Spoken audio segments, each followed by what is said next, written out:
En el día de ayer se reunió el Pleno de la Corte Suprema para tomar los acuerdos necesarios respecto del documento que va a ser el aporte, o el primer aporte más bien, de nuestra Corte al proceso constitucional. Nosotros estamos citados para el miércoles próximo, miércoles día 22, a la Comisión de Expertos para que el presidente y la Comisión Constitucional de la Corte den su opinión respecto de aquello que respecta al Poder Judicial en el proceso de la creación de una nueva Constitución. Y en esa reunión nosotros vamos a llevar un documento que fue aprobado por el Pleno, y va a haber una exposición también respecto de cuáles son las ideas principales que a nosotros nos parece importante que estén presentes en lo que respecta al Poder Judicial en este proceso. Es un documento que ha tenido varias sesiones de trabajo, donde hemos colaborado también con la Dirección de Estudios de la Corte Suprema, y el documento se ha compuesto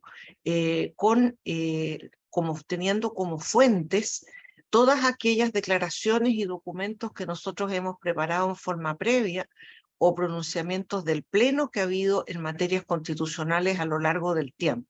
Entonces, lo que se ha hecho es un proceso de actualización y refundición de esas fuentes para entregar un documento actualizado ahora a la Comisión de Expertos, lo cual va a ser nuestra primera colaboración, y por supuesto vamos a quedar abiertos y a disposición de ellos, y por supuesto más adelante de los consejeros constitucionales dentro de este proceso, para tratar de colaborar de la mejor forma y la más oportuna en esta importante desarrollo o importante actividad que se ha dado el país. Quedamos a disposición para preguntas. Colega, ¿consultas? Yo tengo una consulta también. Hola, Sebastián. Después Sebastián. Gracias. Hola, ministra, ¿cómo estás? Buenos días, gracias, Julio. Ministra, preguntarle... Espera, que tengo acá un problema. ¿Qué pasa? Se acopló un poquito ahí el audio. Ahora Ministra, sí. preguntarle, respecto del tema que usted que hablaba recién, del tema constitucional, preguntarle si nos puede precisar cuáles son algunos de los tópicos, quizás como para poder explicarle también a la ciudadanía, cuáles son algunos de los tópicos que llevarían en esta presentación que se va a realizar la próxima semana, y cuáles son los temas primordiales que le parece a la Corte Suprema debieran ser tocados en este capítulo número 7 que se aprobó ayer en la estructura.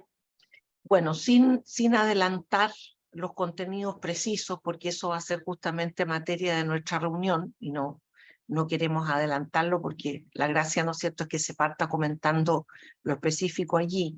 Lo que sí les puedo yo contar es que nosotros aquí hemos mantenido la visión que ha tenido la Corte Suprema ya desde hace tiempo respecto a las materias que la Constitución debiera incluir. Y de ese punto de vista, los énfasis en este documento están en la independencia del Poder Judicial, que es un poder del Estado y que en consecuencia es muy importante que se asegure su independencia, lo cual no significa asegurar solamente la independencia de los jueces, sino asegurar la imparcialidad y la administración de justicia que las personas que son destinatarias de las decisiones judiciales merecen y que deben recibir. O sea, es un tema de la independencia de cara al usuario que se acerca a la administración de justicia.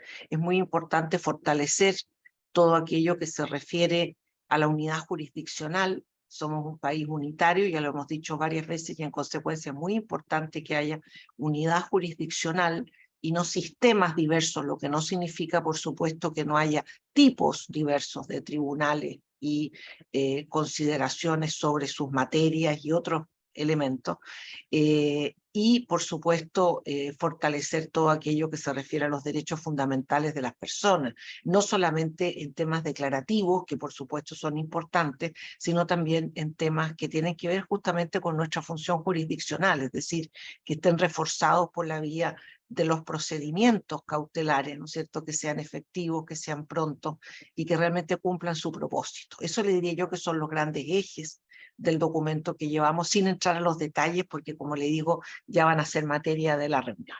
Sebastián quería preguntar algo. Sí, Gracias, Sebastián, ministra. luego Bárbara, por favor. Gracias, ministra, gracias, Julio. En la misma línea de lo planteado por Cintia,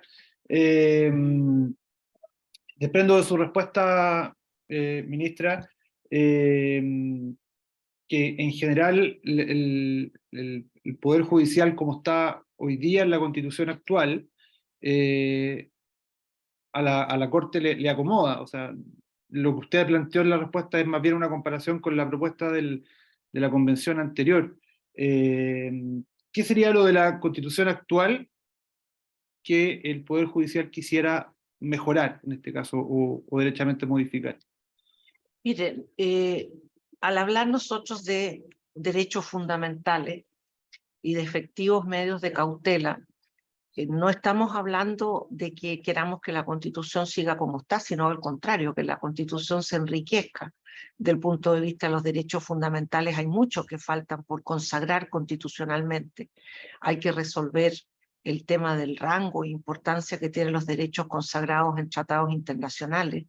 Hay que hacer ajustes importantes respecto de lo que se refiere a cumplimiento de sentencias y por supuesto que hay que hacer un reforzamiento de acciones cautelares.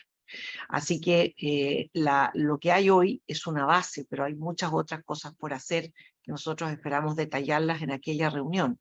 Por otra parte, nosotros ya hemos dicho desde el proceso anterior que el Poder Judicial está muy comprometido con buscar las fórmulas para la separación de la actividad jurisdiccional de aquella actividad que sea administrativa, lo cual no está en la Constitución del 80, sino que se busca que esté ahora, ¿no? Y ese tema nosotros hemos siempre comprometido los esfuerzos de la Corte Suprema en esa materia.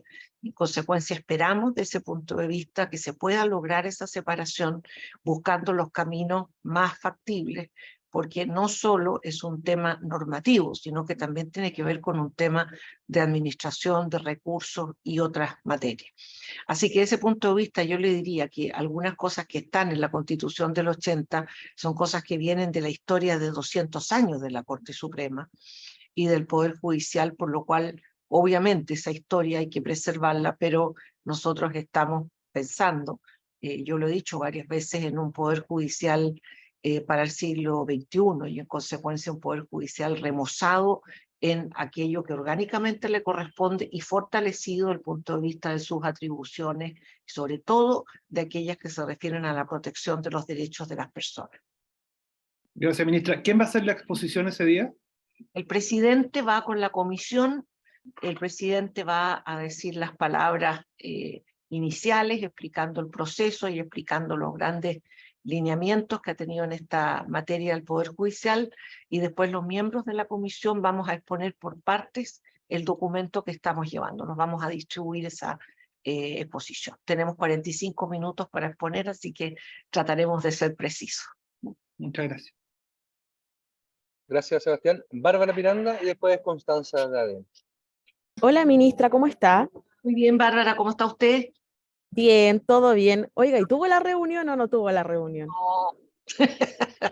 Ya ni hablamos de ese tema ya, porque no la hemos...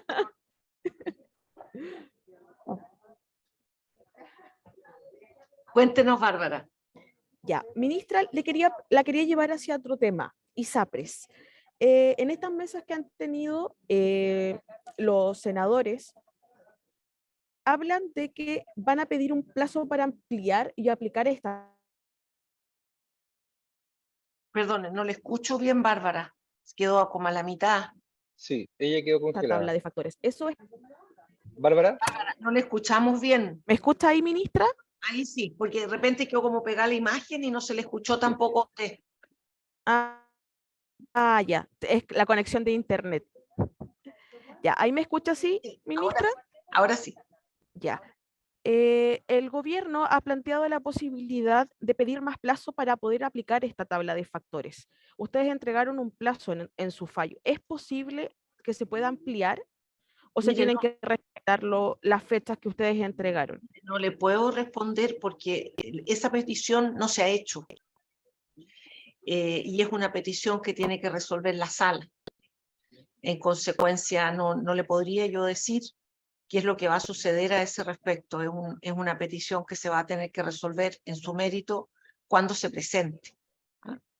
Hay una posibilidad que se presente en la Corte de Apelaciones, porque este fallo ya está en etapa de cumplimiento, o que se nos solicite directamente a nosotros, por lo cual no le puedo contestar en este momento qué es lo que se va a resolver, pero en todo caso lo que sí le puedo contar es que esa petición no se ha hecho, que solo se ha anunciado vía prensa.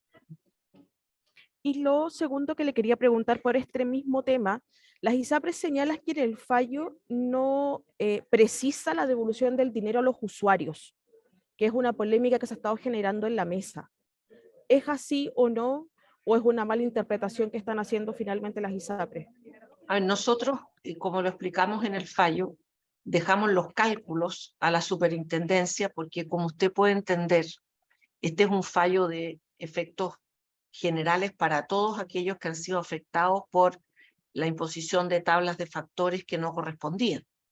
Y en consecuencia, la dimensión de eso, de cuántos son y en qué medida, depende de los tiempos, depende del grupo familiar, depende de la ISAPRE, del plan y de los factores que se aplicaron, de tal manera que usted y yo, por ejemplo, Bárbara, estando las dos, por ejemplo, en una misma ISAPRE y sistema, ya por el hecho de tener una situación distinta familiar, por ejemplo, que usted tenga 2 hijos y yo tengo una, y el hecho de que usted ingresó en tal fecha u otra y pescó un plano u otro, o tablas o no, nos hace que tengamos una situación totalmente distinta. Entonces no se puede estandarizar y decir que a usted y a mí nos van a devolver lo mismo. A lo mejor a mí no me devuelven nada y a usted sí, ¿no?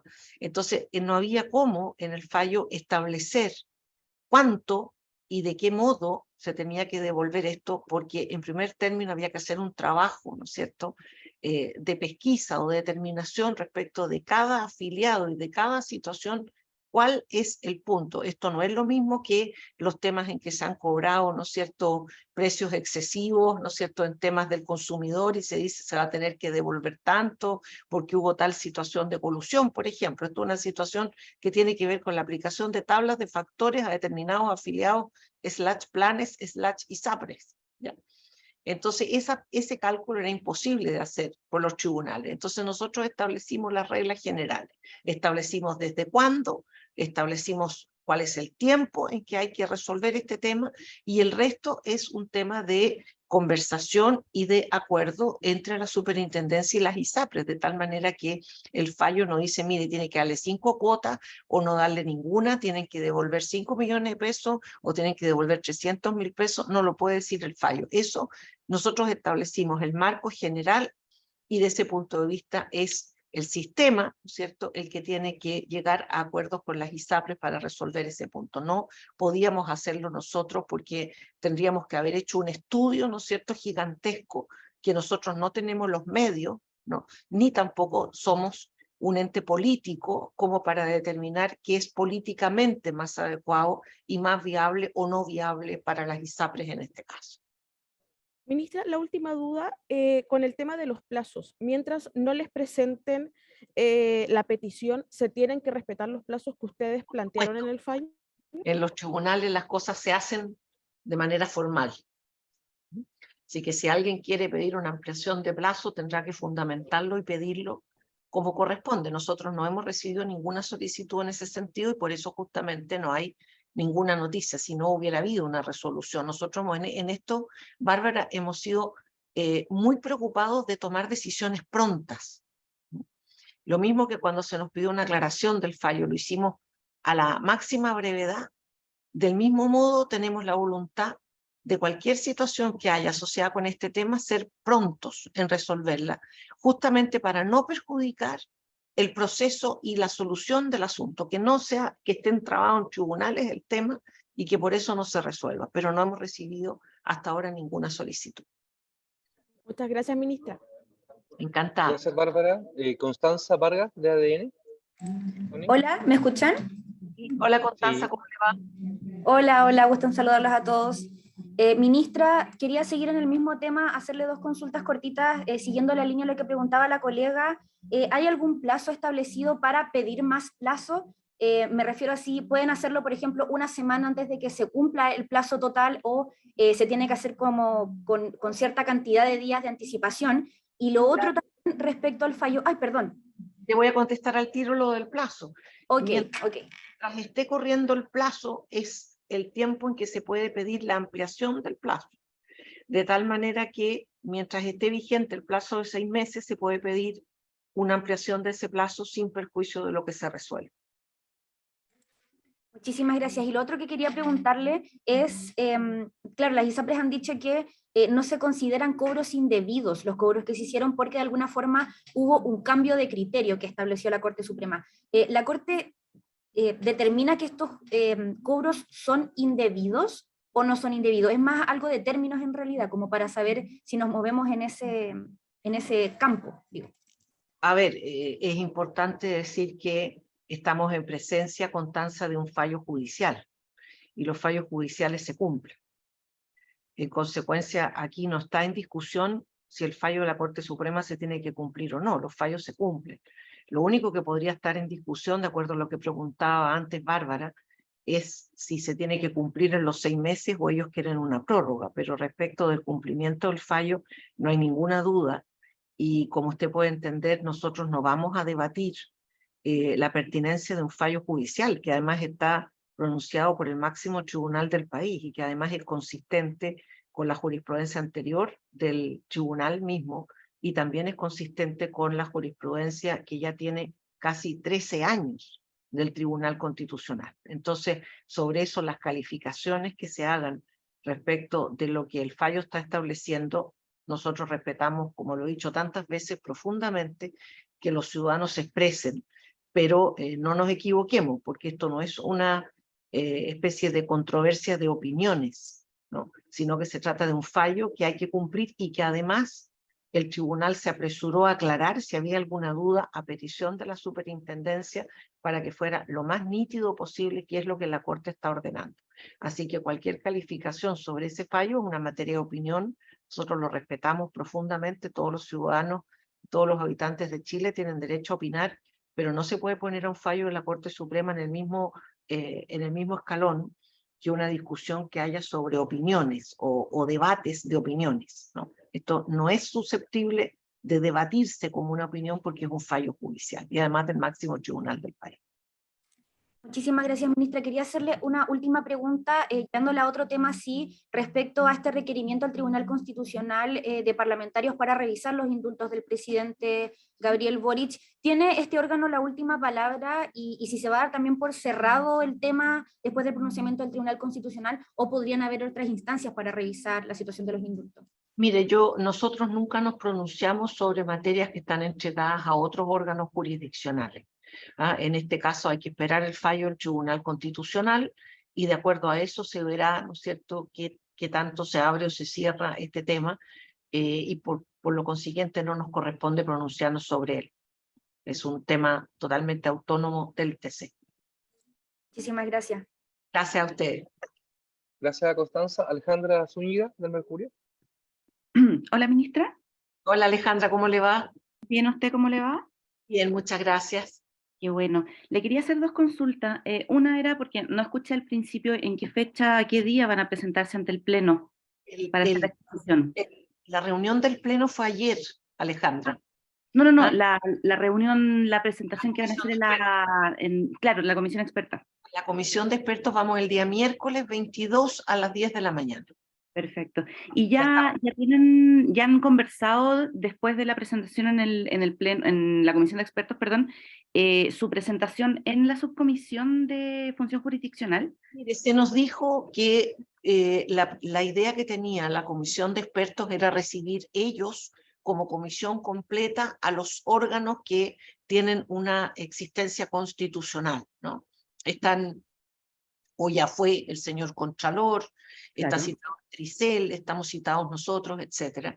Entonces, después de esa etapa, que es una etapa en que nos van a recibir todos los comisionados, es posible que se abra la posibilidad de asistir a las subcomisiones, particularmente aquella que tiene encargada el tema netamente jurisdiccional. Pero esa parte no la hemos conversado desde el punto de vista de su operación, pero es muy posible que así sea. Ah, perfecto. O sea, todavía no tienen como fecha de cuándo eventualmente se presentarían en su comisión. Esta segunda etapa, no, todavía no. Perfecto. Y le quería hacer otra pregunta, otro tema.